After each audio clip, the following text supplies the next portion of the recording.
Eddie Nestor, no joke, and there's no jokes about it. Best podcast on the air, and it's a shame to live without it. Curtis Walker, slick talker, auto-tune in every week. Boss lady, she's a vegan, so there's never any beef. Eddie Nestor, no joke, and there's no jokes about it. Best podcast on the air, and it's a shame to live See the officers involved sacked. I would also like to see the teachers and anybody that was involved in the case sacked. I don't want to hear the words regrettable, I want to hear the words unacceptable. We need to have a zero tolerance to this beast of racism, particularly when it pertains to our children, because right now our black children are not safe going into these schools when we have teachers and police officers who abuse their authority in that manner, so they need to go. And colluding? Yeah. The idea as well that her classmates saw this happen, heard about it, and then they're having to go to school where those teachers allowed that to happen. Exactly. It felt like that was the right thing to do, that they were... It just...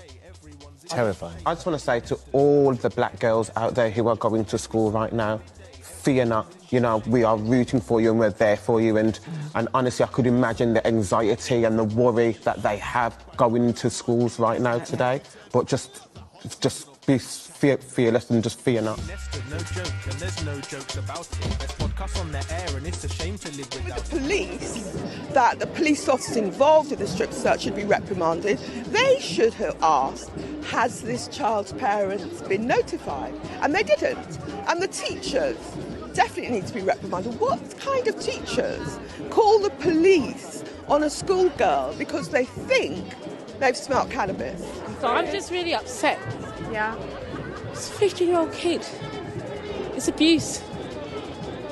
Our children are supposed to be safe when they go to school. Our children are supposed to feel, they're supposed to be learning, they're supposed to be in an environment where people are taking care of them. This child Q was failed at every turn. She was failed by the teachers, she was failed by the school, and she was failed by the police. And I'm just sick to my ship shape. Eddie Nestor's no joke, Eddie Nestor's no joke. Every Sunday midday, everyone's in ship shape.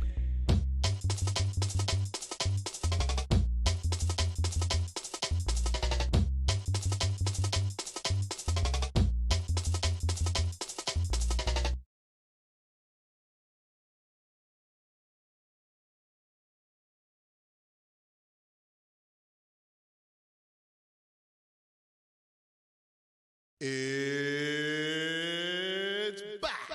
By popular demand, Eddie Nestor and friends return for another hot season of hashtag no jokes.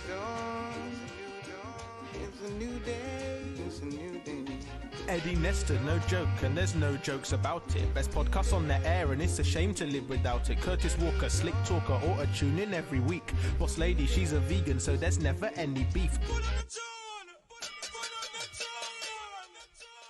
Eddie Nestor, no joke, and there's no jokes about it. Best podcast on the air, and it's a shame to live without it. Curtis Walker, slick talker, auto-tune in every week. Boss lady, she's a vegan, so there's never any beef. Talk about the world's choices with black voices. Giving platforms to the people till we're all treated as equal. They have special guests, they're never second best. Here to represent, giving golden knowledge, they're the treasure chest.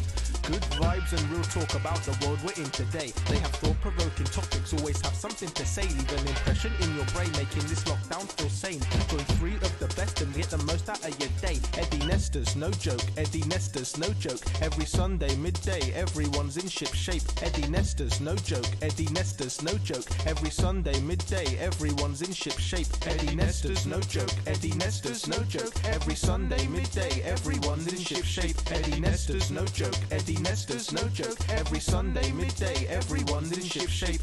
By popular demand, Eddie Nestor and friends return for another hot season of hashtag no jokes. Eddie Nestor, no joke, and there's no jokes about it. Best podcast on the air, and it's a shame to live without it. Curtis Walker, slick talker, auto-tune in every week. Boss lady, she's a vegan, so there's never any beef. Talk about the world's choices with black voices. Giving platforms to the people till we're all treated as equal. They have special guests, they're never second best. Here to represent, giving golden knowledge, they're the treasure chest.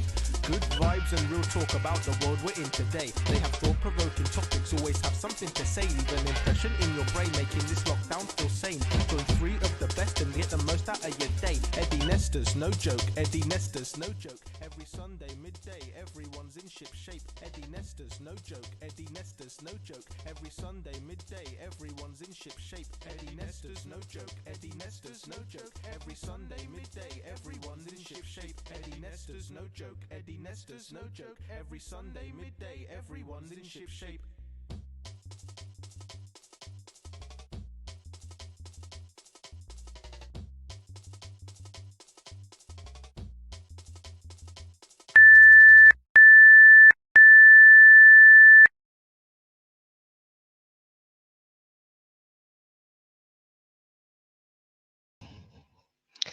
Hello, good afternoon, good evening, wherever you are, listening, watching us from. I really appreciate you joining us.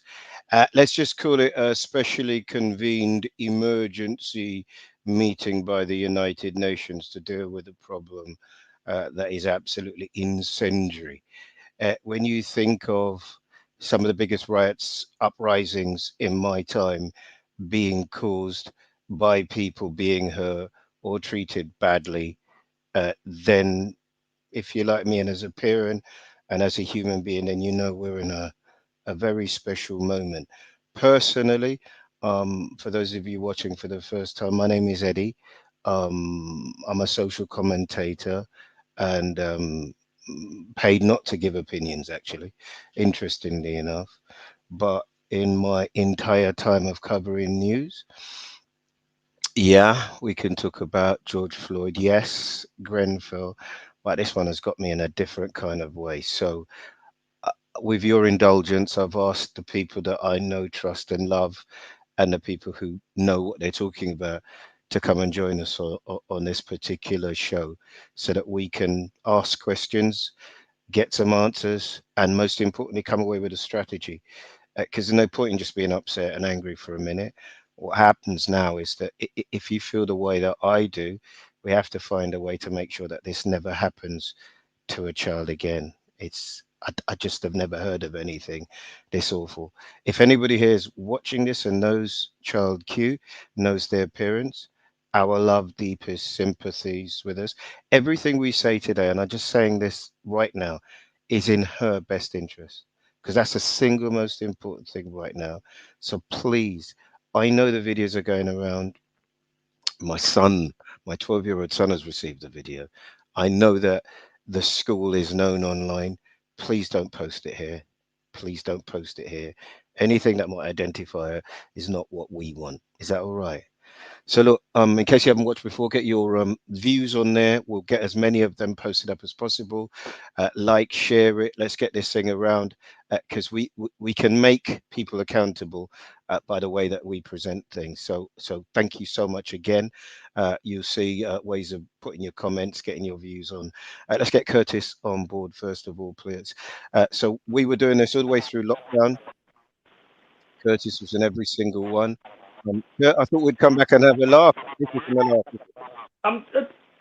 Hello, Eddie. Hello, Mr. Nesta. How are you, sir? I know you don't like to laugh too much, so it's nice to get a call from you, like reaching out to Batman. My word. Yeah. The Justice League, they need you back. I know. Curtis tells me every situation I have a way of turning into something heavy. Curtis, tell me how you felt when you heard this story. Horrified. It saddened me. I once I realized that the timing of it all, when it actually took place, which was in 2020, I believe the incident took place. And as you know, in that particular time, everybody was particularly struggling. We were talking about George Floyd, we were talking about Black Lives Mattering, and all those things that were on our minds, and especially for me. And I'm just looking at the timeline, and nothing changes, and that's the anger, and that's the frustration. As you know, my sister's a teacher, and there's ways you deal with children, and That's rules if have you changed. perceive the person to be a child, Curtis. Do I, sorry? That's if you perceive the person to be a child. No, what I was referring to was the love of students, love of individuals. And as I was saying, my sister's a teacher. And there came a time when teaching was turning more political. And you weren't allowed to hug students. It became a policy that you weren't allowed to hug students because she's very tactile. She is a very tactile person. And the love she has for her students, to a point where she's buying shirts for children who don't have shirts or their clothes are a bit dirty. So it just breaks your heart every time. Yeah. But it's led with love. I've got to educate you, but I'm leading with love. Yeah. And if I and you send your child to school, you want them to get educated, but you want them to be surrounded by adults who have a love for them, an understanding of them, a respect for them. Yeah? And what this incident, when you heard about this incident, all I felt was the hatred that must exist within persons, people who are teachers, who are there to protect your child. And I'm saying it because I can, and I don't work for nobody. There's a level of hatred. And when you think of the timing, when Black lives were mattering, right? Yeah. Certain people make a point of showing how angry they are at people taking the knee, at somebody saying value me, and they make a point by doing the total opposite. I'll show you. I'm going to stop you there because I know we've got a lot to say, but I want to allow everybody. But very upsetting, Eddie. Very upsetting. I'm holding it down, but just so angry. Yeah, I know. But you know what we're working on, Curtis? You and I are working on anger is man's first emotion, and I'm working on not just being angry because nothing positive has ever happened in my life as a result. And the frustration of nothing seems to be changing. That frustration. Well, just stay with us because it might be. It might be. Stay with us. I'll just make the point quickly between everybody that Kurt Zuma, £250,000 was not enough. I don't know how many people you heard lose their minds over the kicking of the cat, but now he's being prosecuted. I'll just leave that there for a second.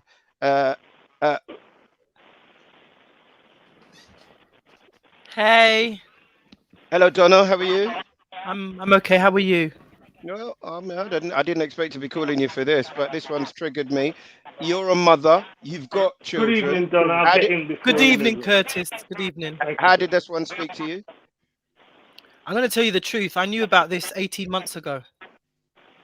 I knew that this was coming up through, as you do, Eddie, sometimes your networks. So I knew that this was coming, but I had forgotten about it because, of course, I had been told, you can't say anything. So on Tuesday night, when my phone and my WhatsApp started popping off, I knew that it was in the system. And of course, everybody else woke up to it on Wednesday morning. But I've known about this for some time. Does that mean that it didn't impact you? I think the first time I heard, I was incredulous. I was disappointed. I was disgusted. My main concern, of course, though, was how the mother and family were going to be supported through this massive amount of trauma impacted on this young girl. That was where my first mind went to, because I don't really expect any better. I work within both those systems. I work, as you know, with both the police and I work in school systems. And whilst we are all disgusted, I need your listeners to understand that this happens a lot, maybe not to this degree, but if you look at the statistics about Black children being strip searched by the police and interactions in school, this happens a lot. You need a watershed, though, Donna, and this is it. You need a watershed. Well, George Floyd was a watershed. Sarah Everard was a watershed, and we possibly, if we work together, might be able to make this a watershed, because this isn't just about Black kids. And unless we get all the white people watching this now to believe that their daughter might be told to move their pad, then it doesn't have any impact at all, does it? Let's bring in the boss lady. Boss lady. Good afternoon, everybody. Hello, Curtis. Hello, Donna. Nice to see everybody again. Hello, everybody listening. You're going to have a busy night today, boss lady, because I could see like hundreds of comments coming in already. But before we go into those, I hope you don't mind. A lady on this, Joanne, sent me the 2 pages of it. I showed it to you. I got to number 1. Would you like to tell everybody your reaction? I mean, just like Curtis, my first 2 emotions was I became emotional. Tears came to my eyes. and I was angry. I had my slippers on, I had my night dress on, I had my headscarf on, and I was walking up to the school, whatever time of night it was, and the police were going to come and get me because, you know, many things happen, and you say, oh, you should deal with it in that way or deal with it in this way. Yeah. But anger, nobody could do that to my child and me not want to seek revenge. That's how I felt. Because all the time, Eddie, our boy is going to school. He walks to school, he gets on a bus. We teach him about road safety. We teach him about bus safety. We have never taught him about school safety ever, because we have made the assumption that when he goes to school, he is going to be fine. And when you came home that night, I said, when Kai comes home, when our boy comes home, I will have to tell him if he is put in a situation, anything like that, put your hand up. I'm happy to comply. But first of all, you must call my mum or my father before I go any further. We have to educate our children on their rights. And here's where perhaps we'll get interesting in the chat room.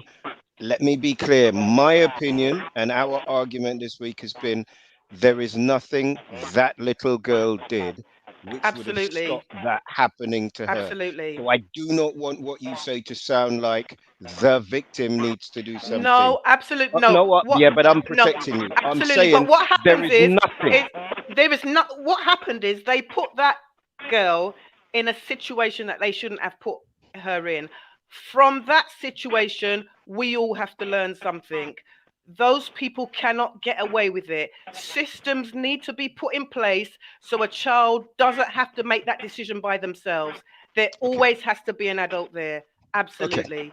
Okay, so I'm going to stop you. So all three of us, who you probably know if you've watched this show before, we've laid down our foundation. That's what we think. And thank you, Donna. Thank you, Boss Lady. And thank you, Curtis, for this mad person on his way to a funeral yesterday going, we have to talk about this because it's the only conversation I'm having. I'm going to lay down the ground rules of what's happening or what happened, because some people will be watching this and not know some of the details. And then I will introduce the two professionals who will try to help us navigate our way through this. And all the way through, we will post your comments and put maybe questions to them. At the end of this hour or so, I want us to have a strategy. It is not a place just to moan without coming away with something that as parents we can do to do that. Whether that be asking your school about their safeguarding children strategy. Okay, so here goes, right off the top of my head. Sorry, Eddie, I'm just going to go interrupt. Could someone just check their mic, lower it down a little bit? There's a little bit of feedback. Continue. Okay. That's fine. I don't know who that is then. Is that me? No. That's okay. Let me take hold on, because I want to get this proper. I'm going to take people out one by one and then we'll do it, just so that we do it. Actually, can you do it, boss? Can you take Curtis out for me? Yeah, it stopped now.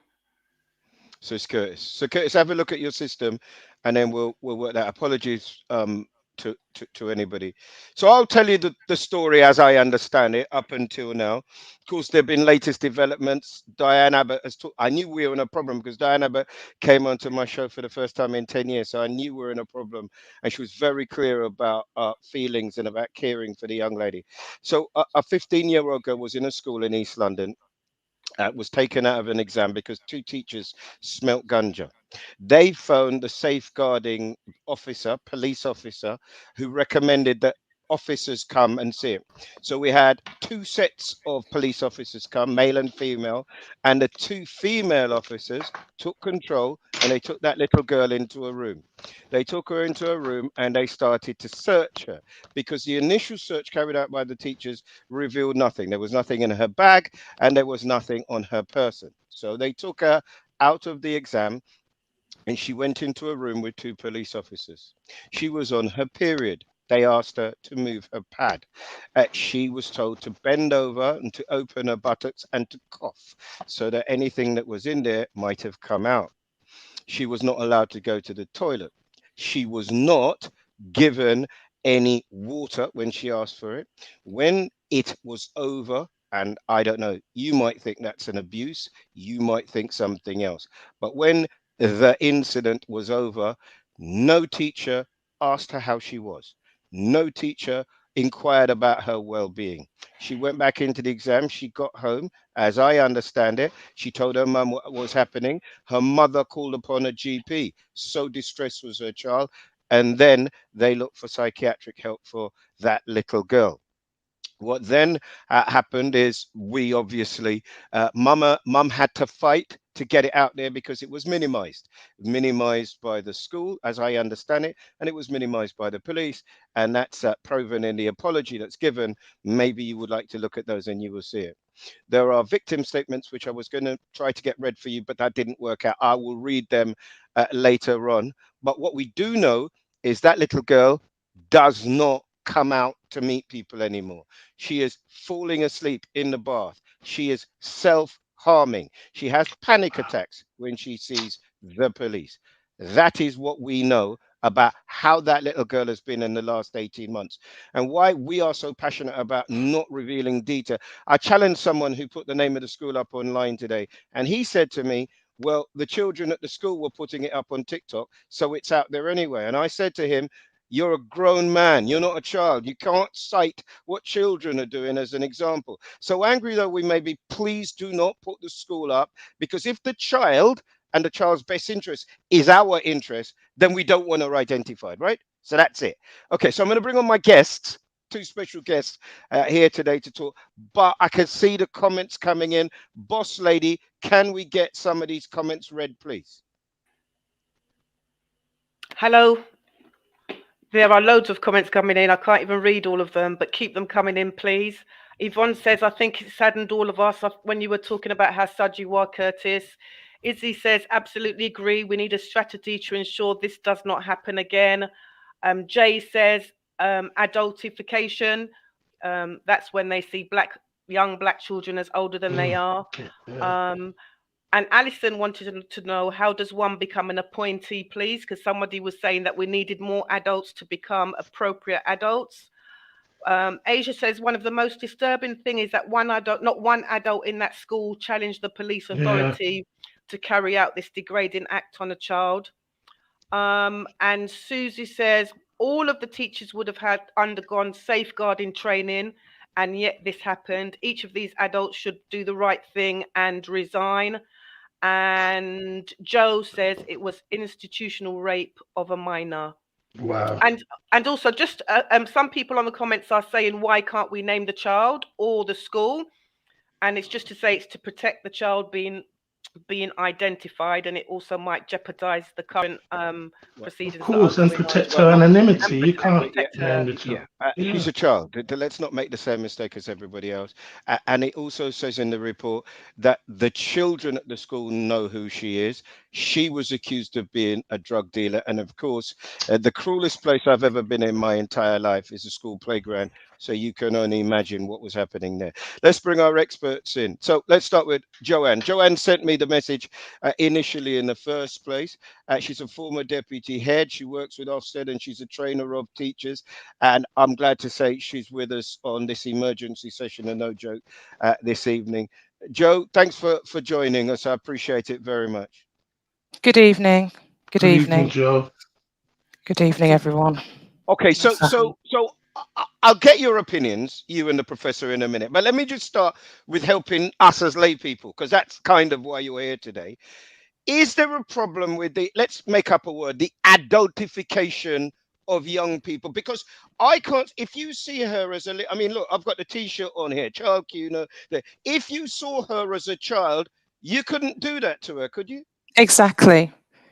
You would have humanity. You would understand that she needs care, right? So every teacher, every year has safeguarding training. And part of that is keeping children safe in education. That didn't happen in this instance. None of the teachers showed her any care or any consideration, just even the basics. The basics. Let's just, think about the lack of humanity. No water, no food, not allowed to go to the toilet. Imagine this is a child who is in an exam. It's a very, very stressful situation anyway. To take a child out of an exam, I mean, all of these things to me just point to a real lack of humanity. These people really shouldn't be working with young people. And let's remember, we have a teacher regulatory body that exists to make sure that any teachers that breach safeguarding procedures, which to me is very clear in this instance, that they should not be allowed to work with any young people ever again. Well, and you it's can say that. absolutely clear. But you say Absolutely that. clear. What's the policy on phoning the police and inviting the police into school? What's the policy about that for older as smell? So there is guidance to head teachers around searching young people, and that if you do things like a bag search, which happens, that happens all the time. But do you call the police in to do that, or does a teacher deal with that? No, a teacher does that. And in this instance, the teachers did do that. They searched her bag, her pockets, her locker as well, I believe. Nothing was found. And under normal circumstances, that would be it. You would just stop at that point. But they then went on to phone the police liaison officer. He recommended that they call the police. The police then came. And as we know, there was the subsequent chain of events. But under normal circumstances, you search the child if their bags, their pockets, etc. If you don't find anything, you don't find anything.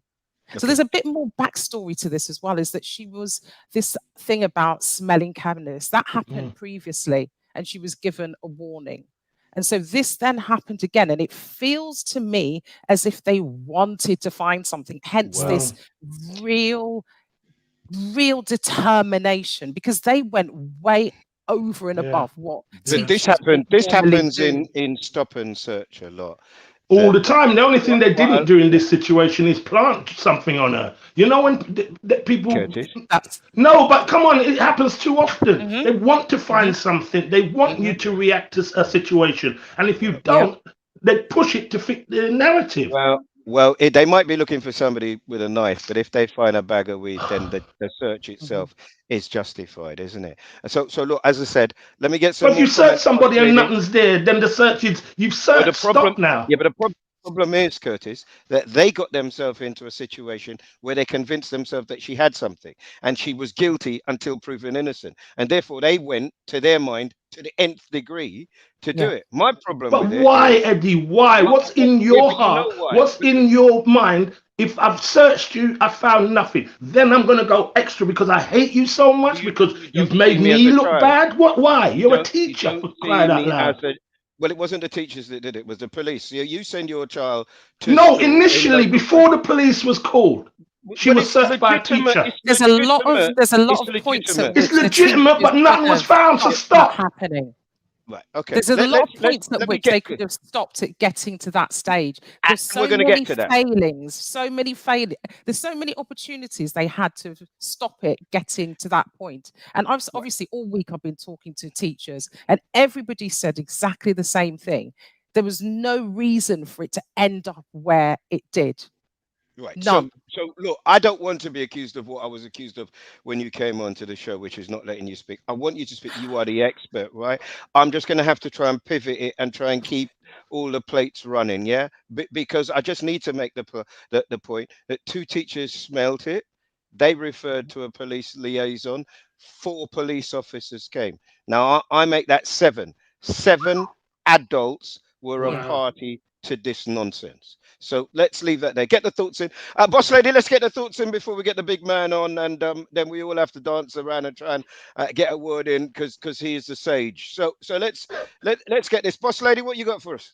Well, I mean, this is one that me and you keep arguing about, Eddie. Andrew says, I don't understand why the staff pushed this. A search was done, nothing was found. She should have gone back into the exam room. And I think that's what confuses a lot of people. She was in an exam. Let her finish the exam. It was like they were trying to sabotage the whole process. Then they took her out. Then they searched her. Then nothing was found. And still they called the police, and then nobody was in the room. It just doesn't make sense. And that's why so many people are so emotional about it. Because You're not reading the message. I'm sorry. But she's right. Seatbelt, boss lady. She may well be right, but she's and I'm not reading the messages. I know, and I'm not reading the messages again because I feel it for this girl. And I want her to know more than anything. We've got her. We've got her back. We have got her. Okay, so I'll read it.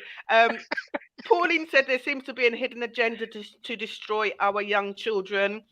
Amanda says, I don't think it's adultification. She is seen as less than. Yes. That it doesn't matter. An adult would not be strip searched for a smell. And I think that's a lot of people. It's the way that they are viewing this girl. And Aisha says, what has changed at the school since this degrading act? What are the professional bodies doing to ensure that this does not happen again? Has a serious case review been done? And have any recommendations been happening? And Ven says straight up racism with regards to the actions from the school. Amanda says the teacher should be identified and removed. They cannot be entrusted to look after children again, which is what Joanne was saying. So I've just been sent something of a paper which suggests that one of the teachers is gone. We know the officers, the two of them, or three were under investigation, and they are still serving. And it does beg the question, what kind of stop and search are they carrying out on the street? Let's bring Professor Gaston in. I can't believe we left him waiting, and I know why we've left him till last, because he's the person that knows. He's the former Director of Education at Hackney, and I'm guessing, Professor, from our conversation yesterday, you've been triggered. Good evening, and thank you very much for accepting the invitation, Professor. Thank you, Eddie. Triggered is not the word. It seems to me that this is the culmination of a long trend that we have not reacted to with the same urgency and robustness as we're reacting to this. Let me tell you what I mean. For generations, and I mean generations, the schools have taken liberties with our children, black boys, black girls, black parents, black governors, and these are seen as isolated episodes, if you like, rather than looking at it in the round and saying, if this is happening to somebody in Tottenham, it's happening to somebody in Handsworth, it's happening to somebody in St. Paul's in Bristol, what is it saying about the system as a whole? So we've allowed ourselves and our activities, our responses to become very atomized, and we have not collectively taken on the state. Now, why am I talking about the state? Somebody talked about institutional rape of a minor. It's state-sanctioned rape of a minor that went on there. And why is it state-sanctioned? Because peel back a bit from the actual incident. These head teachers, particularly in academies and multiple academy trust institutions, have got an agenda. The agenda is about improving behavior and discipline. Whom do they see as the people who cause them the most problems with behavior and discipline? Black people. So in the situation of that particular child, a high performer in an exam, with locks. Common sense would suggest, even if they smelled cannabis or whatever it was, the child is doing their exam, they had enough time. She wasn't going to run away from the exam room. Or smoke the ganja in the class. Nor would she start selling the ganja to other people in the exam room, all right? Assuming that she had 10 bags of bloody ganja, okay? The fact of the matter is, she was there purposefully doing what she should be doing. In school. The school had a duty of care towards her. So even if they had a concern that she might have cannabis on her, they had enough time to call her home and get her mother or some responsible adult to go down there. And when she finished her exam, they could start asking her about the cannabis. There was no urgency about it, none whatsoever. So what happened there was they determined that the teachers who called the police determined that they couldn't give a toss about what was in her best interest. Well, let me ask you the question. Let me ask you question then. Let me Do you finish. think they did it, or did they abdicate their responsibility? They were intent on criminalizing the child. That's my point. They were intent on criminalizing her, as those schools are intent on criminalizing young people. And what the police did in there was a violation because they have no respect for the black body. That's the point. That's the issue. They have no respect for the black body. The dehumanization comes when they determine that that child does not deserve the honor and respect that she was due. And you know, the underlying all of that, and I'm sure Joanne would agree with me, is the fact that none of those schools, and indeed none of the guidance from government, operates within the context of the United Nations Declaration on the Rights of the Child, because that's very clear. I have counted at least 6 violations of that convention in this incident, including the child's right to be protected from all forms of physical or mental violence, injury or abuse, neglect or negligent treatment, maltreatment or exploitation. Article 19, United Nations Convention on the Rights of the Child, total violation of that. And you see, if the school had any empathy or compassion, if they understood that their duty there was to protect the child, even if she had cannabis upon her, even if she had a right to a lawyer, she had a right to have her parents involved, she had a right for her act to be seen developmentally, because children at that age need to be assisted to unlearn inappropriate behaviors. It's not about criminalizing them. So in all of those respects, the school failed, and I can't for the life of me believe that 4 police officers would rock up at the school and the head teacher isn't aware that there are 4 police officers in the school. But I can only stick to facts. So, and I'm telling you about the people that I know who knew, but I appreciate they probably had a senior leadership team. Professor, I'm coming back to you. Let me keep going because we've asked people to watch. We want to give people things to go away with. Let's get those responses in. And then Donna, I'm coming to you. Boss Lady, what have you got there for us, please? Yeah, messages are coming in fast and furious, Eddie. John says, if 2 teachers smelt it, nothing was found on the first child. How many other children were treated in that way to find the source of the smell? Were they just focused on that child? Carl Lewis says, imagine what would have happened if she'd resisted. Pauline says, a cat gets kicked and she's not condoning it. The footballer stripped of many things, but these predators can still continue to work and the parents be told sorry. Anne-Marie says, Professor Gus John always speaking truth and keeping it real. Pauline says they should not be serving. They can continue with their life, receive their pensions whilst they set out to ruin someone's life. And Nick says, they've been saying change was needed since Stephen Lawrence's murder in 1993. And they were found to be institutionally racist, but it's lip service as we don't matter, and they want to retain the room. Thank you, everybody, for your comments. Keep coming in. Thank you very much. I think, Donna, they've misread the room. You work closely with police. In fact, I'm the guy who interviewed Cressida last when the Mayor of London said he had no confidence in her. The school and the police don't feel about this story the way we do. Why have they misread the room, or do you think they have misread the room, Donna?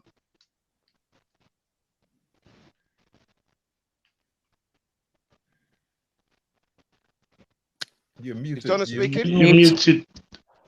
Sorry, Donna. Sorry, we couldn't hear you there. Go on. Can you hear me now? Yeah. All right. I said that my comments were going to kind of piggyback on what Professor John shared with us, because he mentioned about the atomizing of our responses as a community. And I would definitely say, as somebody who works with both institutions, that definitely those 2 institutions are very much reliant on the fact that nobody ever does anything about these things. Yes. And I remember, I have cause to remember now, how I came to hear of this story 18 months ago. It was because a young boy of 10 was tasered in Croydon and jumped on by 6 police officers. And when I, in the course of my duties, challenged it, I was told, well, why is he 6'4"? He's 10. His father is 6'8". But that's not the point. So I put in the chat because it is very real. The adultification of black bodies is everything that Uncle has said it is. And it is partly about them not valuing us, but also because nothing will ever be said, nothing will ever be done. And so whilst I will not say that all teachers are racist and all police officers are racist, but there is an institutional culture for both of those things that criminalize black and brown bodies long before Stop and Search, and we don't ever talk about it. We don't seem to find as a community, if I can say from a macro point of view, the same energy we constantly find for the police, especially the Metropolitan Police Force. And I'm not saying that it's wrong, but that same energy and scrutiny needs also to be applied to educational institutions where this happens all the time. And we do not find the same energy for it. We don't seem to find the same kind of level of confidence. But head teachers and senior leadership teams have been doing this to black children for decades. Look at during lockdown, the set of documentaries we had on the subnormal schools. Well, look at some of the history. Yeah. So this is not new, Eddie. And I do think that everybody's going to read the room in the way that they see the incident best. But I am definitely going to say I'm here for all of the outrage, but I'm also here for who wants to do something about it. It's about time we did something to have some leadership that addresses these things when they happen to people in our community from outside institutions. Okay, well, let's look at that then, because I don't think you can see it there. But basically, Diane Abbott, who's the MP for Hackney and Stoke Newington, sorry, we can't read it, but I didn't realize it was going to cover that as well. But basically, she's asked to meet the borough commander. We know the Mayor of London has been triggered by this. He's asked for more information from the IPC. I'm getting information that one of the teachers been sacked. You've probably seen the same videos that I've seen in relation to this. Joanne, I kind of think in a way that kind of big picture stuff is one thing, but for me right now, I'd like to know from you, not as the educator, but as the mother of 2 daughters, what conversation did you have with your girls relative to this story? Because my children have been aware of this story, which we'll go on to and hopefully get some answers from you guys. My children have never been interested in a news story like they're interested in this one. And as I say, Joanne, my 12-year-old got the messages about the children reacting at the school before me. So it seems to me that the police have done well in alienating a whole generation of people, yeah. Right? Yeah, again. But that sort of stuff we can do anytime. What we can't do anywhere is ask a mother what she said to her daughters relative to this story. Can you tell us? I think what this shows, and this is a sort of conversation I've had with my older daughter, is that there really feels like there isn't anybody to trust. You know, when you say to your child that if you have a problem, you go and speak to the teachers. You could look for a police officer to help you. You've got to find some responsible adult. In this situation just shows that actually there really isn't. And that's very, very hard, because you're almost filling your child with almost like a sense of real fear. And it's very difficult to know what to say. And that's what upsets me most about this situation, is because you're taking away all of those frames of reference where they can get help.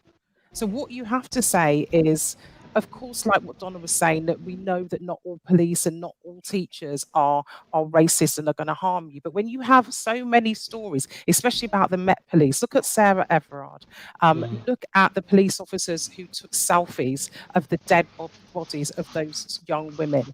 You know, it's just perpetuating what we know about the culture.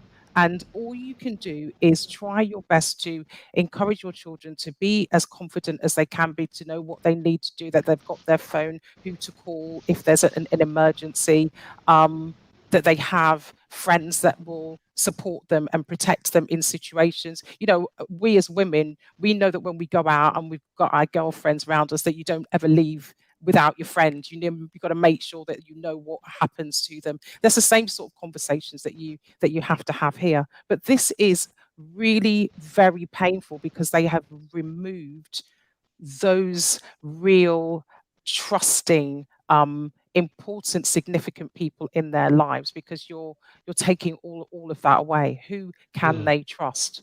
Because you're Well, supposed to be able to trust teachers in your school. And look what happened Exactly. to this girl.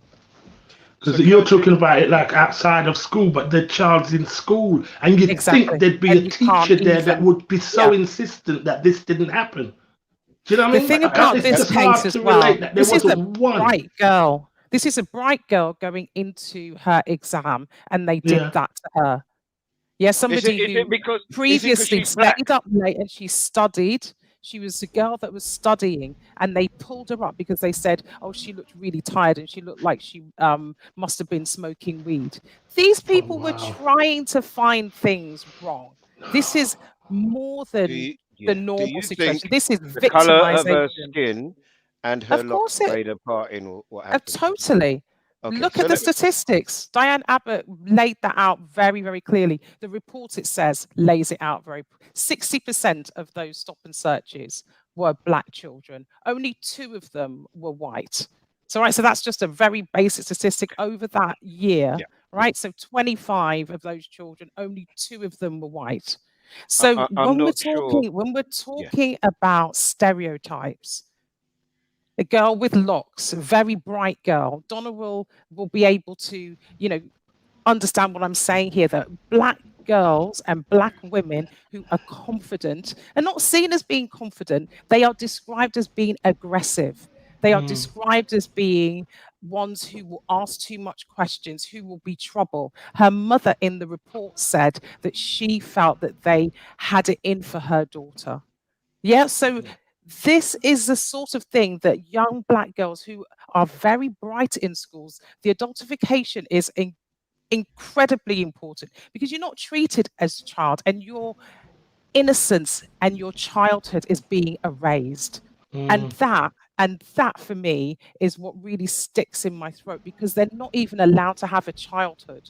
Life's hard anyway, and all of that is being stripped away. And that's what they've done to this girl. Yeah, Okay, just now let she me doesn't speak.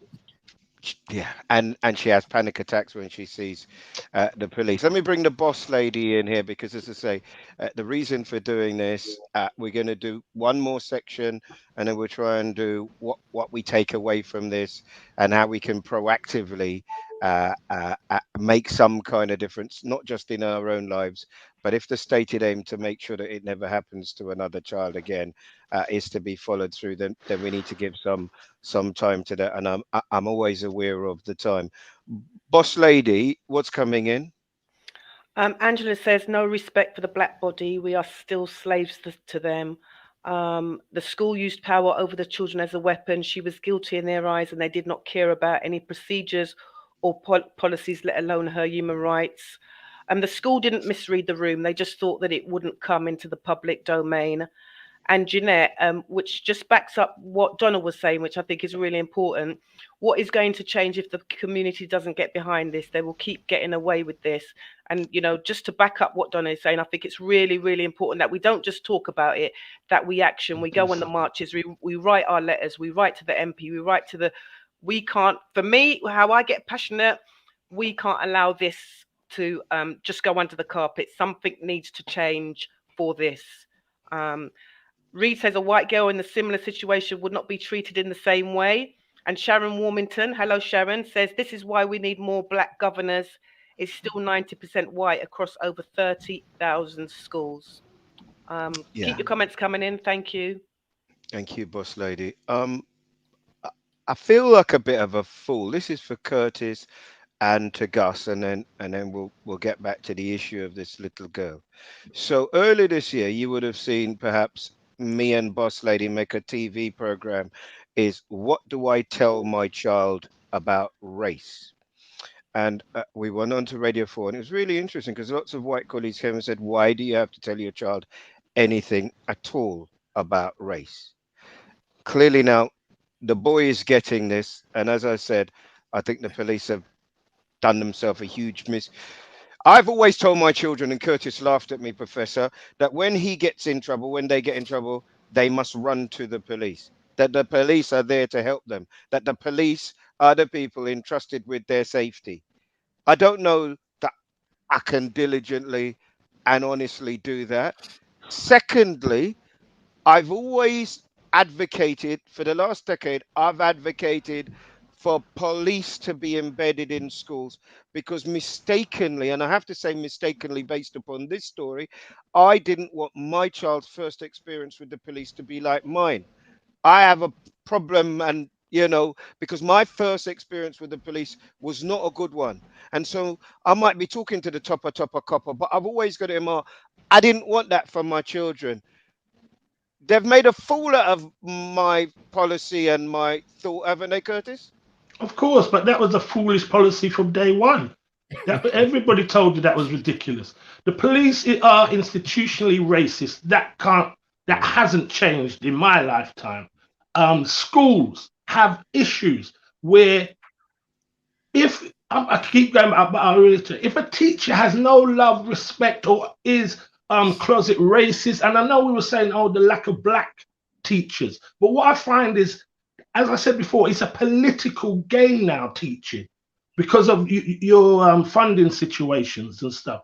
So even if it's a black teacher, doesn't mean there's going to be any more love for black students within that building, because that, as we find out with our politicians who are of color, a lot of them are worse because they're trying so hard to appease their masters. And it doesn't work like that. It's about education. It's about understanding of us as black people. Racism is real. Acknowledge it exists. You can't deal with it until you acknowledge it exists.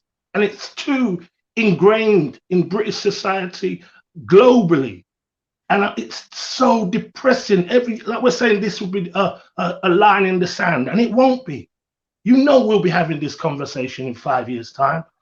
A disrespect shown to a black student, a black girl, black boy. It's constantly happening. And as Donna said, I'm sure this is just a drop in the ocean. I'm sure if you're a social worker, if you work in schools, you're hearing these stories or stories like this every day, and they're not documented. Yes, we must rally. If your parents, get involved in your school. If your teachers, get involved in your school's policies.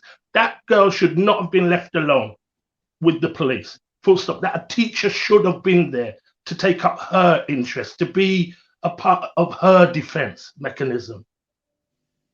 And no, don't send your children to run up to police. That's right. And thanks for saying that so gently, by the way. I love the way that you took your time with me. I appreciate that. Professor John, if you were still Director of Education at Hackney, and this happened under your tenure, what do you think your job or position might have been, Professor? I would have gone and marched the head teacher out of that school, have her or him arrested. I would have gone and marched the teachers who called the police, arrested and sacked. And then I would have had my battles with the trade unions afterwards. Yeah. I wouldn't have cared a damn about the trade unions. The minute that came to my notice, they would have been out of that school within half an hour. Wow. Yeah. Do you work for P&O now? No. I mean, no. Behave yourself, Curtis. No question about it. One thing we have to understand is that the society has come has adopted a level of tolerance of these injustices that happen to us, that it just flows over the backs like the back of ducks. And do you know why I say this? Everybody got excited, including the universities at which I work, about George Floyd, all right? George Floyd was murdered all the way in bloody Minnesota, for Christ's sake. Yeah? We've had our own George Floyds here since David Oluwole was murdered and kicked into a river in Leeds in 1969. Every year we have so many people dying at the hands of the police, especially if they have mental health issues. Yeah. The society just goes on like normal. Yeah, and we get desensitized to it, George Floyd dies, and every vice chancellor wants to put up some grand statement talking complete and utter rubbish which doesn't correspond to the way their own students and staff are treated in those institutions. Okay, so what I'm saying is this: we have to be cleverer about what we do and how we relate to one another. We have to understand. We have to allow and encourage our children to understand that whether they were born here or not, the society doesn't see them as warranting respect, dignity, and the rights that everybody else enjoys. That's our reality. Because, you know, if the schooling system in this country had taken the view that after colonialism and imperialism, 2 world wars in which our ancestors gave their lives, something had to be done about racism. And something had got to be done about the racism that was etched within the DNA of the nation because of imperialism and colonialism. Well, hold on a minute. I'm not having that. Have you not read Tony? Have you not read Tony Sewell's report? Have you not heard? Oh no, not that. Kemi Badenoch said, who's the equalities minister, that what this story showed is how compassionate Britain was towards ethnic minorities. I was waiting for that to come up. We were having a decent conversation. You've not gone on. And you're gonna. That's the way he is. You have. That's the way he is. Yeah. But how does somebody stand up in the House of Parliament and try and put a positive spin? You know, you see when they've got this is a character that we're supposed to respect and is supposed to be representing, and this is exactly what they do. They throw them in the firing line, chatting absolute nonsense, putting a spin on it. What a wonderful society we live in. That this can happen. Really? Let us not be surprised. We know what happened in apartheid South Africa. We know what happened in neo-colonialism. These black folk turn up everywhere. They are collaborators with oppressive systems. So let's not be surprised. I mean, you know, there are far too many of them. We know. But the critical thing is they're doing what they're doing. We need to get our act together. Yeah.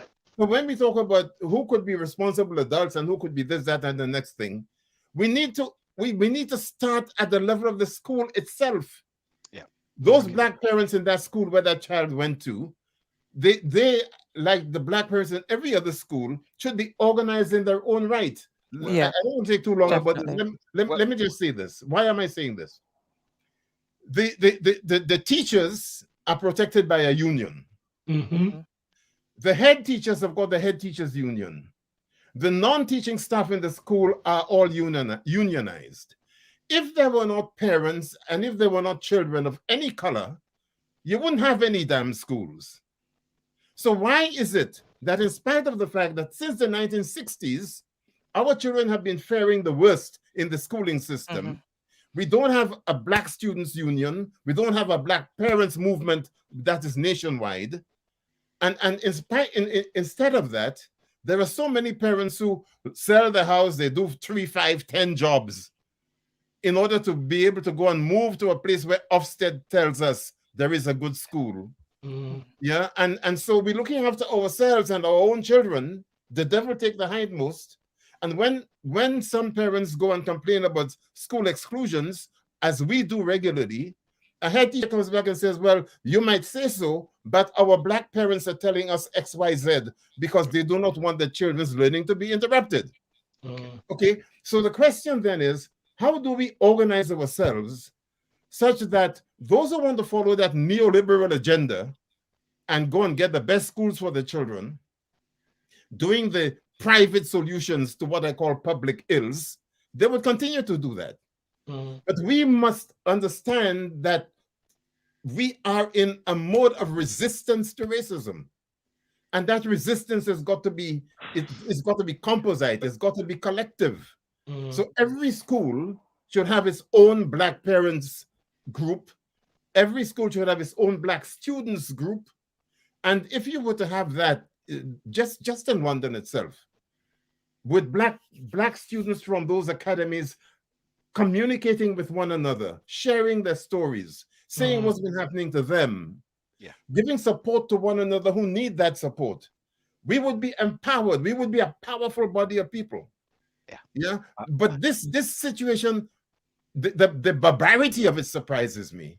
But on the whole, it doesn't surprise me because everything comes together because of the way the government itself has empowered those schools to behave. Why do you think there are all of these academies? And academies run by carpet magnets or car magnets, telephone magnets. Why? Because they want to privatize that whole system, take it out of local authority control, and let the business sector do whatever it likes, and still make it compulsory for us to send our children to those hostile spaces. That is what we need to be collectively organizing around. And we will, hopefully. I want to get to that stage. I do have a couple more questions. I'm looking at the time, and I did ask you all for an hour of your time, so I'm acutely aware of that. Let me bring I think Donna's having some problems with her Wi-Fi. Let me bring the boss lady back in, because we do want to find out what people are saying, and I want to ask all three of you a question, and I want you to give me a honest answer. And this is not about anybody else, because if I'm honest with you, I'm blackety black, and I'm much more interested in focusing on what we do than being the victim of what anybody else does. But then that just might be one of my stupid ideas, like Curtis says. Boss lady, what do you got? Well, just to address, Dr. Gus John, you said you would walk into the school, teachers would be out within half an hour of that happening. And I, like many of the comments after you said that, would be following you into the school. Can I ask you, how come you've done it for 2 years? When you first came on, you were scared to talk. You didn't want to read a text. You come on, and it's like you're vexed with me that you're not on the panel today. What's happened? What going on for you, boss lady? Do you know what it is? So many things have happened in the last 10, 15 years that I've felt very emotional about. But there is something about this case. Yeah. She is 15, and it wouldn't even matter if she was a white girl. It is just wrong. And I feel I have my child, and he's 12 now, Eddie, our child, and he's changed. He's not the little boy anymore. He's growing up. He's 12 now, Eddie. I like the way you said it, like Eddie don't know. No. He's 12 now, Eddie. But imagine somebody taking away your child's innocence, and you don't have that control. He comes home, he locks himself into the room, he doesn't speak to you. Your relationship is just not the same because of the way that somebody else is treated. He will be changed forever when you sent him to an environment. And I just get emotional speaking about it. I really feel it because I just do. So sorry, that's why we've been. Don't apologize, sis. Don't apologize. And I know that people have said, they've said sorry, but that is not enough. Sorry's not enough. Sorry is not enough, and somebody. So that leads me to the question I'm going to ask. But I do have to ask you. Thank you for that. I do have to ask you to read maybe one or two. Okay. Someone says, okay, always remember they're only sorry because it's been brought to the attention of the public. Tony says the whole system is racist. The more we appear to be rising, the more we will be subjugated or controlled, degraded, subjected to sexual abuse and mental abuse. There's only so much that a black teacher can do to protect black children under white rule. Lisa says the parents need to work collectively and refuse to send their children into an environment where teachers facilitate sexual abuse. And there were many comments about Kemi and Tony, which I won't read. Only one, I'll say, all skin folk are not all skin folk are kinfolk. And that's the nicest one. I won't read any more. Thank you. Okay, so a couple of things before we go on to solutions. I got a letter from one of the parents who has become aware of this story and has written a not very nice letter to the head teacher of the school. So there will be movement that way. You would have seen a number of protests taking place outside Stokey. I think there were protests in Manchester. So that's not the end of that one. And I think there's a march taking place. Well, it's not a march anymore. I think at 2:00 tomorrow at Hackney. And also, I think there's another Zoom planned for the 24th of March or something of that of Marches. So that's the rally. And then there's a demonstration. The rally? Yeah, leave me alone. And then there's there's a Zoom thing that's happening. So hopefully that will take us. So before we get to solutions, I'm looking at the time. Just answer me this if you can, as easily, quickly, succinctly as you can, all three of you. Why, starting with you, Joanne, why did hundreds, thousands of people go marching for George Floyd? And this, if I'm honest with you, has taken my soul in a different way, because I was born in Hackney. I boast about Hackney. I tell people about Hackney. This happened in my city, yes? And I'm asking you, why have people, including black people, and especially black people, why have they not been apparently as energized by this as George Floyd? You first for me, Joe. That's a really interesting question. We do get far more coverage about things that happen in America than the things that happen on our own doorstep. There's definitely an imbalance there. Obviously, what happened to George Floyd in terms of us being able to see and witness him being killed, those 9 minutes, and witnessing, the life leaving his body will have had an impact like no other. And I think that's undeniable. So being actually there, in a sense, to witness that on your screen moved people in a certain way. What about if I say to you, if that was your daughter, how would, so your daughter comes and said, they told me to take off my pad and then they gave me the dirty pad back. She comes home and tells you that. Then let me know how you would react. I would be straight up that school. I would be straight up the school, and I would make sure that the teachers involved, the head teachers, the governors, where was the designated safeguarding lead? All of those people failed, and they would all have a case to answer. I don't know what I look like in an orange jumpsuit, but they probably would have to find an orange jumpsuit for me to get myself into, because I could see that would be what would happen. Same question to you, Curtis. Massive amount of violation of my child. Thank you, Joanne. It's unbelievable. Curtis, you please. I think it hasn't had the. It's back to what said is. You got to witness George Floyd's story. So obviously, and technology is changing as well. The old people like you used to marching, and the technology changed. Young people are using the social media as their kind of political weapon, and it's a powerful weapon. I think that exactly as was said, watching George Floyd was that reaction. That's why you got so much of a reaction. You witnessed it, As horrific as this story is, Child Q, it's horrific. But that's such on a person, it's a child, and the failures that have taken place in the journey of this story, failure after failure after failure, person after person after person, letting her down. And again, it's just a drop in the ocean, because there's so many children not being respected, cared for, and loved. And that's what's messing it up. There's not enough coming from any community or our children. We are calling them criminals before they've even opened their mouths. Okay, let me ask you, Donna, because I don't know how long you're going to be with us, because your signal's pretty bad today. The question I'm asking is, maybe I'm wrong, but I feel as though we were much more energized by George Floyd than we have been by this. I know it's the worst story I've covered in 20 years. Your feelings?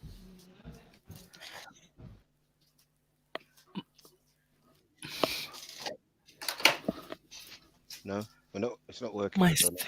Okay, let's go to Professor Gus Joyner. We'll come back and see if we can get Donna. Sorry about that, Donna.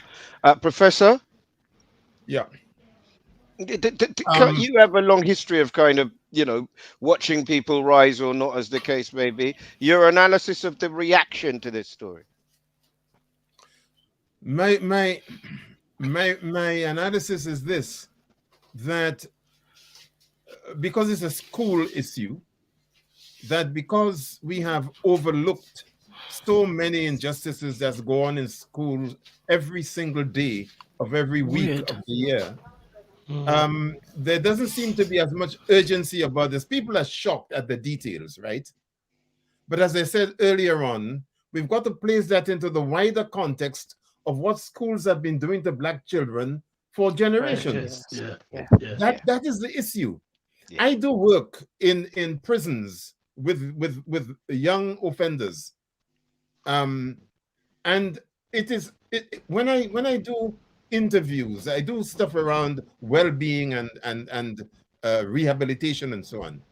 When I do interviews with young people and I ask them, how did their schooling career give way to their offending career?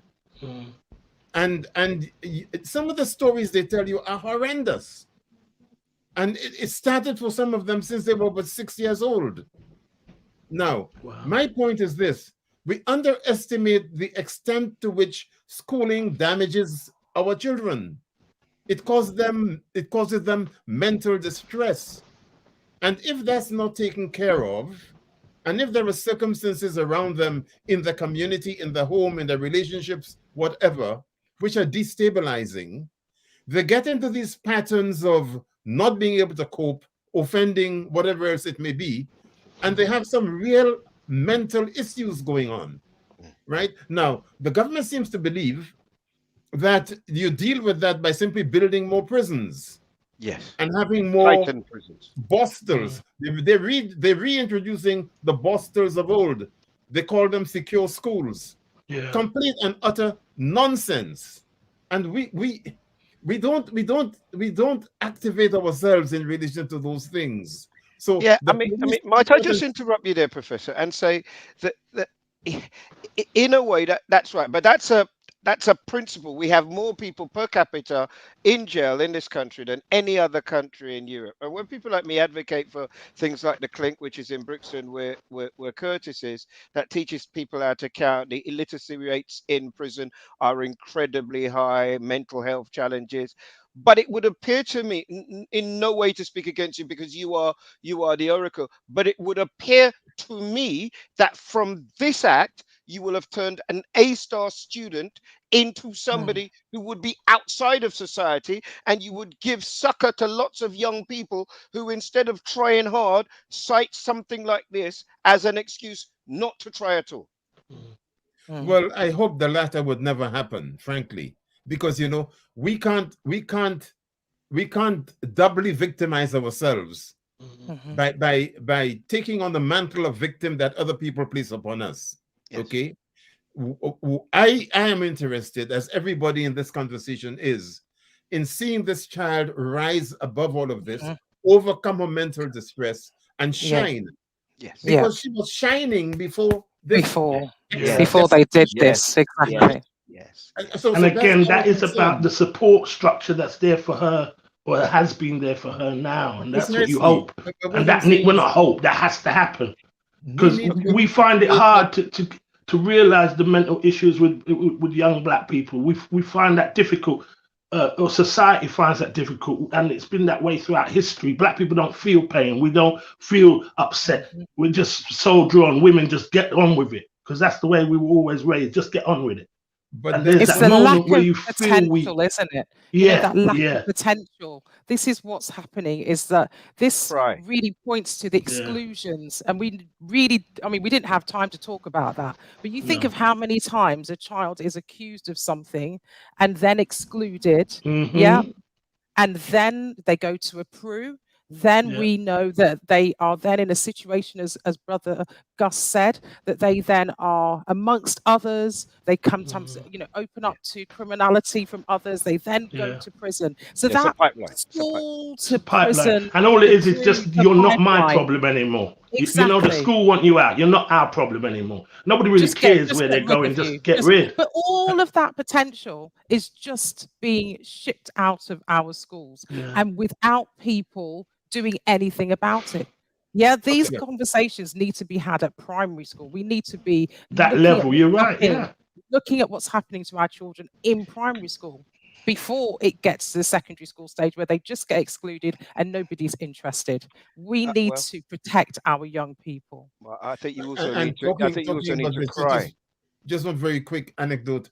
I'm glad that Joanne said what she did, because I don't have too much time to do casework, but one particular case I took on last year was a 4-year-old black boy being excluded from school permanently for sexually inappropriate behavior. 4. Because he had shown his willy to a little girl, and she was showing him her parts, and they were having a giggle, and the teacher came. Not only was he permanently excluded, the social services people were sent to his home because the school reckoned that he had to be seeing that stuff going on at home, which is why he was doing it in school. That the family were totally traumatized. The child didn't know what the hell was going on around him, and it again, it's this 4 years old, criminalizing children from that early age, and it goes on across the system, across the whole schooling system. Right. Let me try and get Donna back in, get some comments from the boss lady, and then we have to give some ideas of what we can take away from this today, so that parents and people and young people probably watching can take something positive that we can action. Is that all right? So we're going to try one more time with Donna. That connection has not been allowing us to do it, and he is buying time, and it's not going to work. Boss lady, ping. What are the comments coming in, boss lady, please? Thank you very much. Amanda Perry says they may not have killed child Q like George Floyd, but they have killed her potential. Schools are supposed to be a place for nurturing. There was a lot about when you asked the question about the difference between George Floyd and child Q. Yes, George Floyd was important, but this is us, we, our, me. It's Black British. It's personal. It could have been my family. Could have been my daughter. Come on, this is personal. I also think another thing with George Floyd, we were in lockdown, so we were watching media a lot more during that time. Victoria says if this incident was televised or recorded, there would be a public outcry. We are energized by George Floyd because it was recorded and became public through social media. B says, as the parent, when I found out, I would call the same police and beg them to meet me at the school to save them time. We're not advocating anything like that. And I actually remember reading having alerted the firing squad. Yes. I remember reading a message this week on Karen's Instagram page that the non-coverage or the lack of coverage. Who's Karen? On this, Karen Arthur. Right. That the non-coverage or the lack of coverage on this case is violence in itself, because we don't hear about that a lot. And the More Knowledge Show says, what are we prepared to do to see justice? I think you've got to keep, I think those questions are fabulous. I think we're just going to do our best to keep it. What happens is, I'll tell you what there is something called a news cycle. And things go through a news cycle, and after about 2 or 3 days, they disappear from that cycle, right? And then everybody moves on to whatever the next thing might be.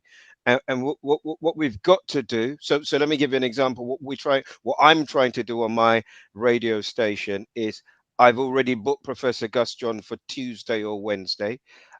I've booked my sister-in-law and Steve Oram, who are their job is they are appropriate adults, and the only way that somebody like me can do it is to keep it on the news cycle, keep it in the agenda, right? So we're going to come away with some solutions, ideas, or whatever. There is a demonstration. Gosh, I've been called by a lot of people about this demonstration tomorrow at Hackney Town Hall. It will be very interesting tomorrow. There is a demonstration taking place at 2 p.m.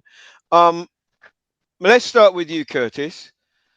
What could you advise in your position as a social commentator at one of the best comics in the country, if not the best? You have to be able to look at things, read a room, and have your finger on the pulse of what people are thinking. What can we take away from this? What can galvanize us to do something positive? Eddie, the older you get is the more cynical I get and disappointed and hurting. And it's like that sense of community, that sense of togetherness. And those children are all our children.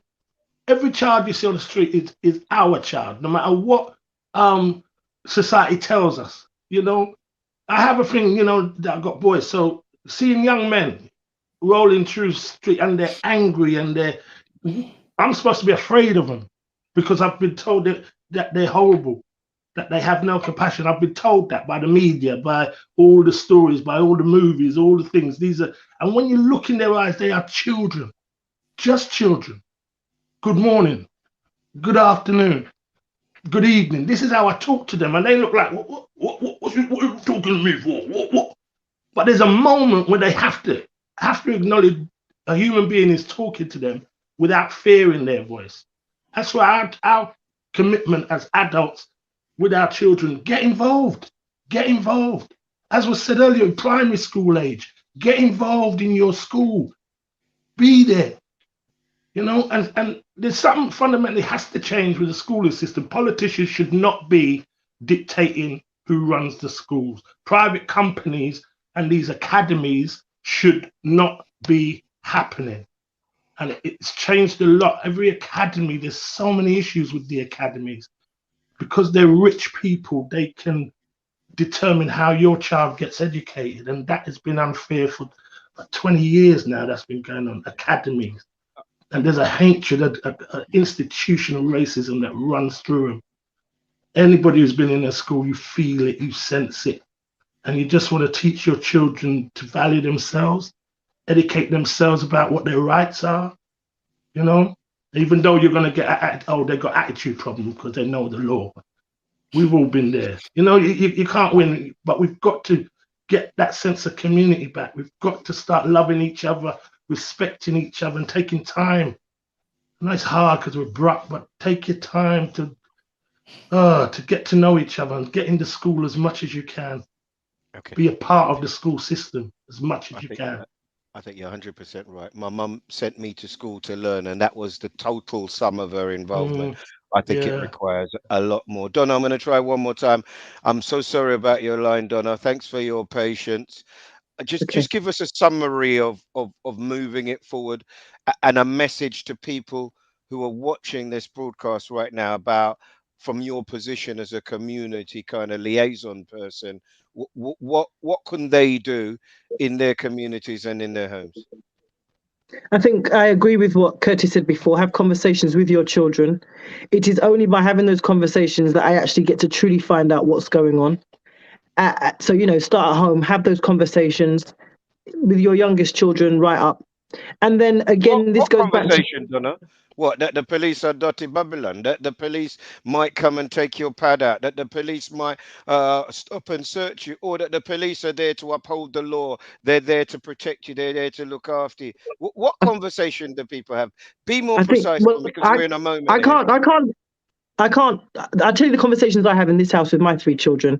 Whilst I might not call the police dirty bungle, but I very much present my children with the reality of life, given their situation, given their race, given the history. I think this is a time for us to be honest with our children. I don't think that it caps them. I just think it gives them context. And as we say in the business, context is everything.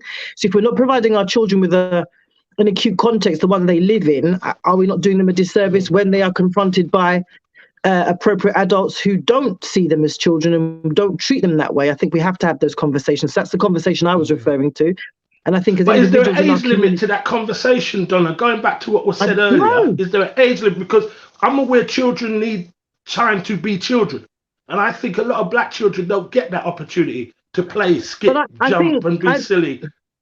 Because at 4 years old, they're getting expelled from school for doing something that a 4-year-old would do. So can I respond? I think that's exactly the point. The adultification of black children throughout the system from the time they are born to the time that they die. So, you know, yes, we do want our children to be children, and this will come back to our resilience as parents and, you know, as communities. How do we make within that, despite that, how do we make opportunities for our children to be children? But I think you have to present them with the reality of where they are and who they are and what time it is. And to know as well that these, you know, this is significant. As has already been said, this is a watershed, but this is not the only one. I find what you just said there utterly depressing, but I can't from the way that I feel and the way that it's been the only debate in She's this house right. this week, I can't disagree with you, but I find it utterly depressing. Joe, can I ask you a question Sorry, about? sorry to interrupt you, Eddie. But I've just deleted 4 comments from people naming the school when we've got the banner scrolling down the bottom. Please don't name the school. So I've blocked the comments, but if I see it anymore, I'll have Block to the block the person. user. I have to block the But user. don't So give I'm them a just second. reiterating block that them. time. Just block the No, user. no. Hold on, I've hold on. literally deleted 4 Boss lady, comments. boss lady, boss Yeah. Block lady. them. Block the user. Okay. Thank you. Thank Please, we are here talking about Child Q, and we need to protect Child Q. Please. Thank you. That's it. It's not a play thing. Nearly made me forget where I was there. Sorry. Joe. No. You're brilliant. Thank you for pointing that out. I think it's Yeah. absolutely right. And in case anybody wasn't listening earlier, then we don't want people to piece together who she is, where she lives. She's going through trauma already. Let's not forget that programs like this, no matter how well intentioned we are, is probably traumatizing, because now everybody knows, and everybody knows what happened to her with her period, with her pad, and the fact that she bent over in front of How these. Everybody knows already. traumatizing that Yes. is. So Yeah. we're trying to help it not happen to anybody else, not put her in more trauma. And if you don't understand that, come off of my page. There you go. I'm not as nice on that one as Boss Lady is. Joe, I am minded to ask you particularly about the safeguarding issue, because we spoke this week and you felt that parents needed to maybe inquire about safeguarding issues in their children's school. Can you elaborate on that, please? Yep. So on every school website is a safeguarding policy. Yep. On every single school website. So I would ask of our parents that they make sure that they read the safeguarding policy, that if they have any questions about it, that they contact the school, that they know what the procedures are within the school, and all the things that we've already said, that there should be an appropriate adult there. The parents should be called if there are any situations.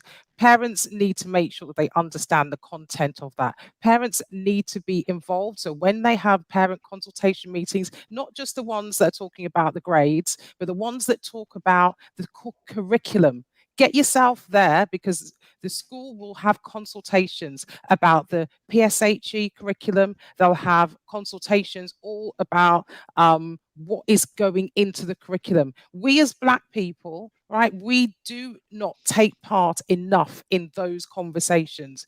We need to be part of the PTA. We need to be part of the governing board. And those of us who are involved in education, this is a time when we need to make sure that our issues are on the agenda. So you will have an agenda sent to you. If you're somebody that works in a school, you're a teacher, you're one of the, you could be support staff, there'll be an agenda, and there's a point at which you can be part of that. It could be called any other business. You could also contact the head teacher and say, how are we responding to the report about Child Q? I would expect every single person who has a seat at the table. It doesn't mean that you're the head teacher. You might not be the head teacher, right? But you are part of that institution. Your voice needs to be heard, because you're the one that has closer access than other people. Don't waste this opportunity, because right now is the time when they are listening and they're saying, okay, we do need to review our initial teacher training. We need to make sure that our safeguarding procedures are up to date. We need to make sure that our teachers understand safeguarding properly. So let's grab this moment to make sure that our voice is heard, and have the confidence and own those situations, get those points on that agenda so that they can be discussed right now, and don't wait. Yeah, a piece of information, we were doing women's health this week, and a piece of information a GP gave, or somebody who taught GPs, which I thought was really good. Sometimes the way that we vocalize ourselves, if you ever hear me and Curtis talking, or me and Robbie, you would think we're fighting. Perhaps sometimes write down your points. So you go in with your points and you write them down. And if you're meeting somebody, you merely read the points so that you can stay focused and you can stay on what you are doing. Sometimes the way that messages are delivered obscure the message itself. And so everything that you've said there, Joe, thank you so much.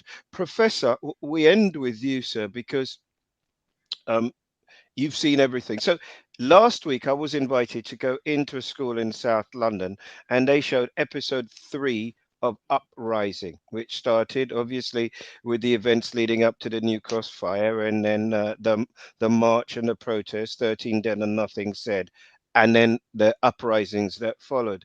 And I remember saying to the head teacher, "Why are you showing this?" So we had people who had survived the fire, people who lost people in the fire. This idea that any event in history can't be taught in a political way is the new agenda to block discourse. Can I start with that first? Because that's the conversation. Can you teach that the New Cross fire wasn't a political thing, that Her Majesty the Queen didn't send her condolences, that the police didn't investigate properly? What is your view on that? Because I think that will help empower our fellow parents as to how they approach schools and what they say to them. Can you teach some history without politicization? Let me start by going back a bit to what someone was saying earlier. We need to, as parents, we need to engage in conversations with our children routinely, not just about school, but about everything in their lives, so that it is customary for them to share what's happening to them, all right? And in order for them to be assisted in understanding what's happening to them, we ourselves must be clear about our own perspectives on those matters. So before the child goes into school to learn the politics, we're actually discussing the politics at home in every respect. And the child then becomes more literate in terms of the issues, social, political, whatever it is, that they're having to encounter in their own interactions with others in the community and indeed in school. I believe that this country is run by a bunch of donkeys. They're ignoramuses, the whole lot of them, from Johnson to this Badenoch person to the pretty nasty Patel, the whole lot of them. All of them, ignoramuses. Because, you know, it's very clear what's happening in the country.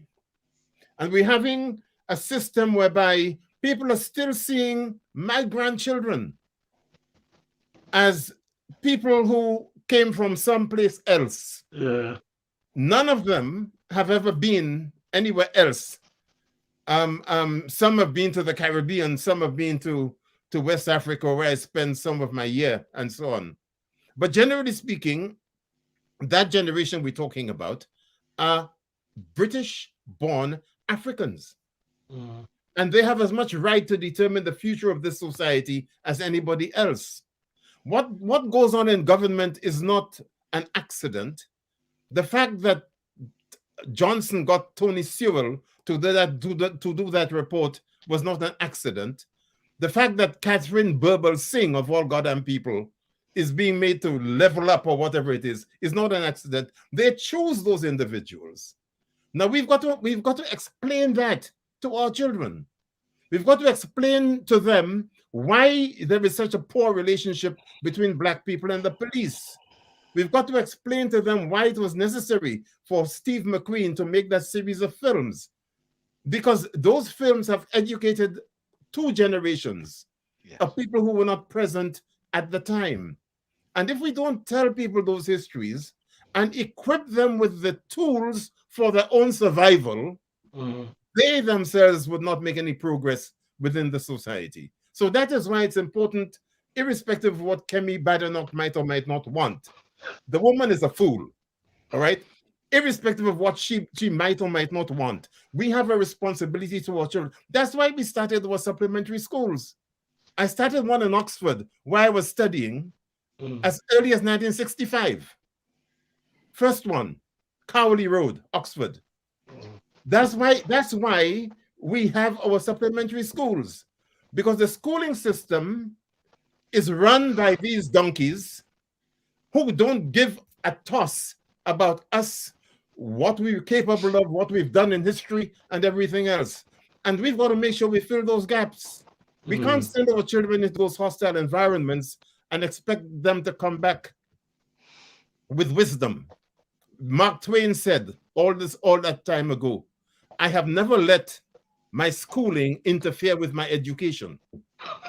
We have to make sure that our children's schooling does not interfere with their education.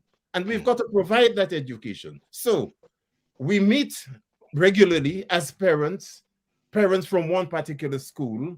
We encourage our children from that school to meet and talk and have intergenerational conversations with them. Nice. And we empower them to be better able to cope with the nonsense that they're having to experience in schools, and do so in a responsible manner, so people don't think they're just some kind of a a rabble of people, but they're doing it intelligently against the background of the resistance that communities and people like myself have done over many decades. That is what we need to do. So coming out of this now, yes, let us meet and march and demonstrate, etc. But let us commit to every parent, every Black parent, working with other parents, assuming that you had such a gathering in that school where that child went. Just imagine how powerful it would be if those parents, Black parents, who had been regularly meeting, were able to intervene, do something about the school and its teachers, give some support to the parents and the child, and have a voice. And if you multiply that voice by God knows how many schools and how many parents and children, then we know that we have a strong national movement, so that these clowns in government can't mess with us. Thank you, Professor. Thank you. I mean, what you've highlighted there is a working together, which is something that I think that we've struggled with for a long time. And I think there are reasons that we've struggled to work together. But I think you're right. I think being part of the WhatsApp group, staying involved with the parents, even if your children leave primary school, taking it into secondary school, being part of the PTA, the governors, finding out about the safeguarding trust. Because the only question that we've been asking is, could that have happened to my child? And I think if you're white and you're not as appalled by this as we are, then I'm guessing there's a reason for that. Whether you want to face up to it or not, well, that's your business. But there can only be one reason why you are not as outraged at this as we are. Now, I'm praying that hopefully by doing this, which we never intended to do, as I say, I was on my way to a funeral yesterday, and I got permission from the boss and phoned these people, and by the grace of God, they said yes. Thank you, guys. So let me start with you, Joe. As I said, you sent it to me and effectively said, you have to do this. It's great, because there's no point in people like me having radio shows unless we're dealing with issues that are important to people like us. Because thank you, Eddie. Thank you for and sorry for not letting you speak when you came on, but when I speak to you, I forgot we were on the radio and I was just talking. I forget sometimes, so I got up in my feelings. So I'm sorry about that. Thank you for the way in which that you've covered this with integrity, and you've made sure that you've kept it at the heart of, really wanting to make sure that everything is done not only to support Child Q, but for all of our children, and just, keeping that momentum going. So what you're doing is incredibly important. So thank you very much.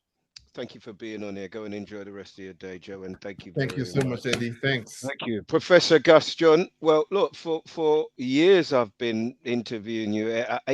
You improved the education system in Hackney, but not until I had left school in Hackney. So I always have a little bit of bad feeling. You could have come on a little earlier, because they knocked Upton House School down twice. So bad was that school.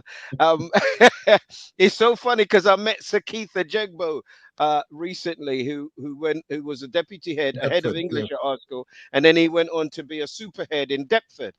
And he said he left Cambridge and he came to Upton House, and he can tell me now, because I'm grown, nothing was expected of any of the black children in that school. And the fight was, but he said something really interesting. He said, I'd never been, he's of dual heritage, mixed race, right? And he said, I'd never met black people with swagger until I came to see how working class black people lived. Yeah. And it's quite an interesting thing to hear him say. It galvanized him and helped him to go on and help lots and lots of people. So I don't know, countless people you have supported and helped and aided. And when I've reached out, you've always answered. I want to say, unlike any story, as I say, of the last 20 years, this has triggered me. Thank you, sir, for your continued hard work. And when we have the conversation this week on the BBC, we have to make it sound different. Yes. Hello, Professor. How are you? Thank you. Not really. We're keeping. I rise to every occasion. Absolutely. God, even at your age, God bless you, Professor. Thank you. Thank you so much. Thank you so much. Thank you. Donna, Batman put on a special T-shirt for you after Curtis told me I'd come to your house and you had a tear up 90 on. I apologize for my. I don't think it was the Wi-Fi. I just think somebody kicked something over and one of the wires got pulled out. So but if I'm it's sorry. going like that now, what's going to happen when they put the gas up, the electricity up, the petrol? You're in a problem, babes. No, I'm going to move in with Curtis and use his Wi-Fi. You're welcome. God bless you, More Donna. than welcome. Donna, you're walking a tightrope there. You know, I know May is going to be an interesting month for you. God bless you. Good luck with what you're doing. And I think it takes all people working at all levels in different ways to try to get to the same position. I appreciate you. I appreciate what you're doing. Thank you so much. For answering. Love Lisa, love Curtis, love to you, big man. See you later. Love to you, Donna. Thank you. See you later, Donna. Boss lady. Hey.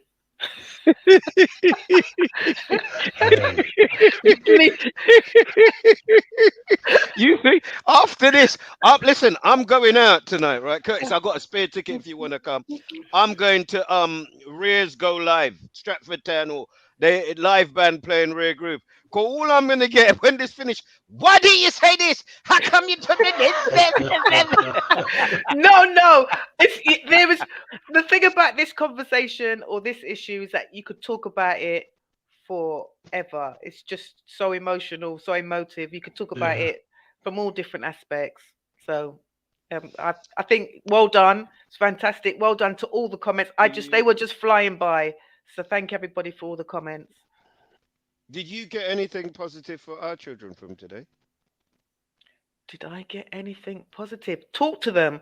One thing that Gus John said, which I thought was very deep, have conversations with your children all the time about everything.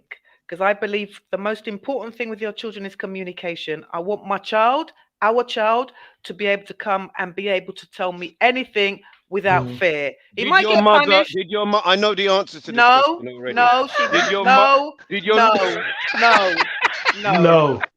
No. All right. Okay. All right. We'll leave it there. Thank you very much, boss lady. Well, dodgy ground there. Okay. Thank you very much. Thank you. No. That's what I hear in my house all the time, Curtis. I bet you do. No. I won't go any further. You could go now, boss lady. We're going to talk about you. You don't. Thank you very much. Thank you, Curtis. Good seeing you. Thank you, boss lady. Bye, everybody. Enjoy the weekend. Bye. Bye. Well done, Mr. Nesta. No, well done you. It's have you, before you came today, have you been having the conversations with your people? Yeah, we've been talking about everything, but there's been so much going on since you were last on No Joke, or you last did No Joke, as you know. I've missed it, man. It's just a... Have you missed it? Be real now. Have you missed it? I've missed the venting, but then you could do that with friends in the local church. But, you know, it's so much going on. And the racism in society, man, the lack of value for us, it's frustrating me. I'm hearing people, there's so much hypocrisy with the Ukraine war going on and about the immigration and the different language of immigration now. Are you hearing the different language opposed to, you know, why they brought in Brexit? We ain't got space, we don't. Oh, we must bring them in, mustn't we? These people are fleeing a war zone. Let's bring them in. And I have memories of them, George Bush and Tony Blair, carpet bombing Baghdad. Carpet bombing Baghdad. And that was so justified. Do you know what I mean? All of that's going on. So when you ask me things like this, the hypocrisy and the racism that exists within our society is overwhelming. But we love animals, you know. So the cat, it doesn't surprise me. In Afghanistan, we sent a plane to take the animals while people were still dying. Yeah. My opening question to the mayor of London when he spoke to me this week is, why have we not apparently been bothered by the atrocities happening in the Yemen, in Afghanistan, in Syria, in the same way we are doing this? 200,000 people. They've given people. Look, I'm gonna stop in a minute because I'm gonna get myself sacked. I think I've been really good. Just listen to this. They are giving people £350 a month to bring in people from another country. Yeah. When yesterday they took £20 from people on universal credit. I put it to you that the people inviting people over to live from Ukraine don't need the £20 they took from those people, and they're getting 350. So for me, my head is just like, yeah. That's how it is right now. I have missed. I'm stopping now before I lose my job. Stop. You know what? So, all you got to do is try and stay sane. You're in it now. Are you coming out? You're not coming. You're not coming Stratford down all with me. You're not coming down. No, Eddie. I've got church in the morning. I don't rain anymore. I don't write anymore. Right. Just quickly, what are you doing? Quick, because people will get vexed if I don't ask you. What are you doing? Gigs. We're just doing some gigs. I'm up in your Hackney. The next one I think is on Monday with Quincy doing the backyard. So that's isn't that a charity thing you're doing then? I think so. Yes. All your work's charity now, right? All of it is charity. I'm giving back. Gosh, I'm in trouble. Hold on a minute, boss lady. I didn't ask her what she's doing. Listen to the way this works. Oh, charity. Hello, boss lady. What are you up to, boss lady? Yeah.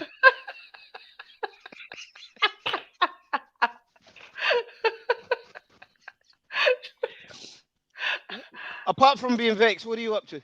I'm not vexed. I'm still doing my vegan foods, my working outs, my training, my Instagram. I'm currently doing a 10-week fitness course, which you should join me on, Curtis. I've been trying, but it's so full up. I can't even get on when I'm trying to get on. There's a few spaces left. It's a oh, really? Okay. Yeah. I'll have another go. Curtis is big enough to take up 2 spaces. It's a 10-week health and well-being course, fitness classes, food, nutrition, recipe, ebook. All right. Eddie, can I just say I identify as skinny now, so please. Innit? How can people find out about what you're doing? Jesus Christ. Send me a message. Follow me on Instagram. What's the address? The Instagram address? No. Lisa.Nesta on Instagram. Yeah. There it is. It's in the thing. Lisa.Nesta. Oh, excellent. Follow me on Instagram and you can hear about the course. Thank you, Eddie. Thank you, Curtis. Thank you, everybody. Thank you, boss lady. Bye-bye. Looking forward to the 10-week workout. What are we on now? Week 4? No, we ain't started. It's going to we ain't started yet. No. April the 4th. Oh, bye. April the 4th. Bye-bye. April the 4th. Love you. Bye-bye. Love you too. Bye-bye. How does she say love you and you answer? What's going on? Well, she wasn't supposed to say it in front of you. I was talking to you, Eddie. Oh, no need for that. Well covered, darling. What time are you going to the dance, Eddie? I'm going to fix myself up now. And cream my foot. Because you only need to see the top piece. I'm like, this is like working from home. I don't think there's enough cream for them feet. Do you have to buy a bucket of cream and put 1 foot in each bucket? What did you say? Don't Nothing, swear on the show. Yeah, your bucket too. Your bucket. Right. Listen, thank you. God bless you. Thank you, everybody. Have a lovely evening. And can I just say, it felt like I was teacher slamming. I'm not. There's some fantastic teachers out there. Like your sister. Like loads, but speak up and defend. We love you. Good teachers out there. God bless you, everybody. God bless you. See you later, Eddie. Yeah, but I don't know. Hopefully, we don't come back and do this unless it's on telly, because I'd like to do it again. But this was an emergency. All right, thank you, Curtis. Look after yourself. Thanks to everybody tuning in. Hopefully, through Gus John, there are lots of people, Facebook, doing speeches, but we have to take control of what's happening in our home with children. And the idea that somebody who is supposed to be looking after my child's well-being is responsible, at least partly or tacitly, for their innocence being taken away. My fear is that, a generation of young children who have all been WhatsApping this to each other will now no longer believe that the police are there for them. My fear is that where something happens and they talk about the wall of silence that occurs, what black person, what youngster is going to come forward and say, look, this is what's happened because I want to be respectful of the police? We're in a dangerous situation where two of the institutions, teachers and police officers, are coming under the kind of scrutiny that they are. And for me, speaking as a parent, that scrutiny is because it doesn't appear that anybody has been made to pay a price.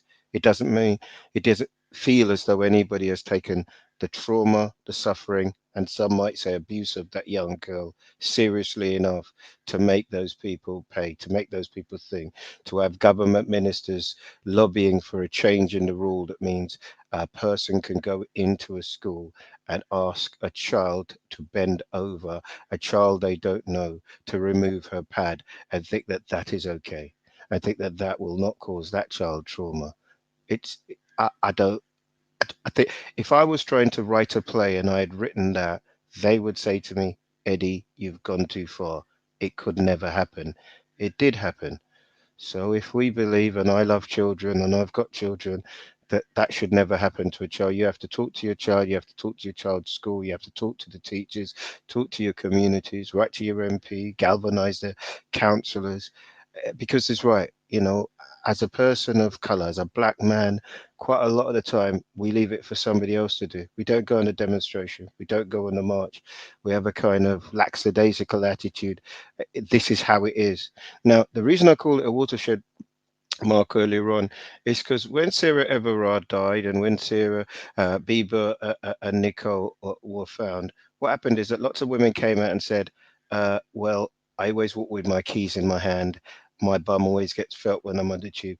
And all of a sudden, they didn't want that anymore. And they were speaking up in a way. And people like me, Curtis, I imagine even Professor, had to think about how we behaved, think about what we said, how that joke might not be a joke, making sure that those people felt comfortable. That's exactly the same as this, but we have to make it that vigil that they went on, the march, the protest, the writing to MPs, the Mayor of London saying that London is not a safe place for women and girls.